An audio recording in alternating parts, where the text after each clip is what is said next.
नमस्कार।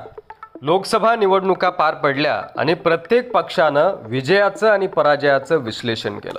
त्यामध्ये भारतीय जनता पार्टीला महाराष्ट्राच्या लोकसभेमध्ये जे मोठं अपयश मिळालं त्याचं खापर संघाशी संलग्नित असलेल्या ऑर्गनायझर या मुखपत्रानं अजितदादा पवार आणि त्यांच्या गटावर फोडलं। अजित पवार यांना जर सोबत घेतलं नसतं तर भारतीय जनता पार्टीचं एवढं मोठं नुकसान किंवा पिछेहाट झाली नसती, अशा प्रकारचा रोख संघाच्या मुखपत्रातून दिसून आला।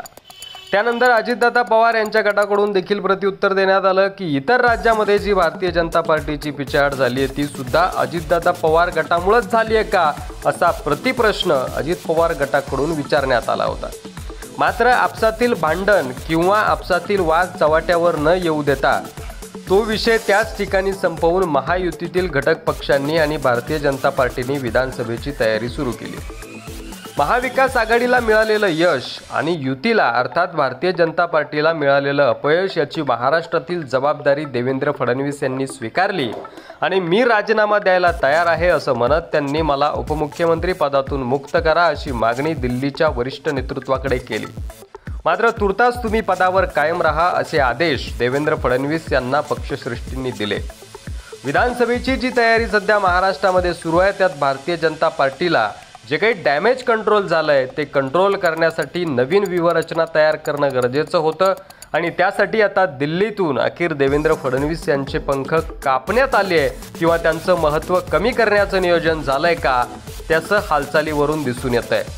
कारण महाराष्ट्रात जवळपास 48 नेत्यांची फौज विधानसभेसाठी मैदानात असणार आहे असं बोललं जात आहे। कोणत्याही एका चेहऱ्याला समोर न करता प्रत्येक विभागात त्या नेत्यावर जबाबदारी सोपवण्यात येणार आहे।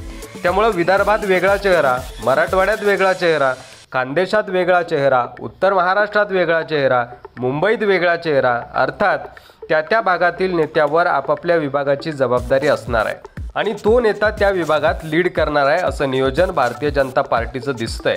मुख्यमंत्री कोण असेल यासाठी देखील कोणताही चेहरा प्रोजेक्ट केला जाणार नाही असं चंद्रशेखर बावनकुळे यांनी एका पत्रकार परिषदेमध्ये बोलताना सांगितलं।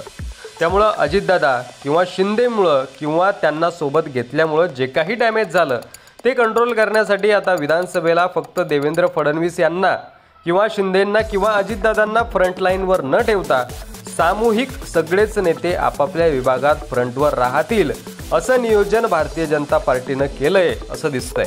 त्यामुळे देवेंद्र फडणवीस यांचं महत्त्व कुठंतरी कमी झालंय किंवा त्यांचं महाराष्ट्रातील वजन दिल्लीच्या नेतृत्वाने कमी केलंय अशी चर्चा सध्या राजकीय वर्तुळात सुरू आहे। यावर तुम्हाला काय वाटतंय की जी काही नियोजन किंवा व्यूहरचना भारतीय जनता पार्टीनं आखली आहे त्यामुळे देवेंद्र फडणवीस यांचं वजन किंवा त्यांचं महत्त्व महाराष्ट्रात कमी होतंय का, यावर तुमचं मत कमेंट बॉक्समध्ये लिहायला विसरू नका आणि असेच व्हिडिओ पाहत राहण्यासाठी आपल्या चॅनलवर नवीन असाल तर सबस्क्राईब करा। धन्यवाद।